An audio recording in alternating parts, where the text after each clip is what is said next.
This shows you the Mark 1 Comet restoration of the Comet, of how it was, and then how it was restored so fantastically here at the de Havilland Museum, which I highly recommend a visit. Absolutely phenomenal here. I will be coming back because there's so much to see. You can't take it all in one day. You can see grooves on the floor where you can move the seats there, and a periscope so you could look at the stars to help guide you,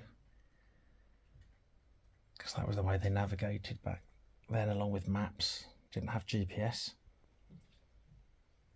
I hope you enjoyed.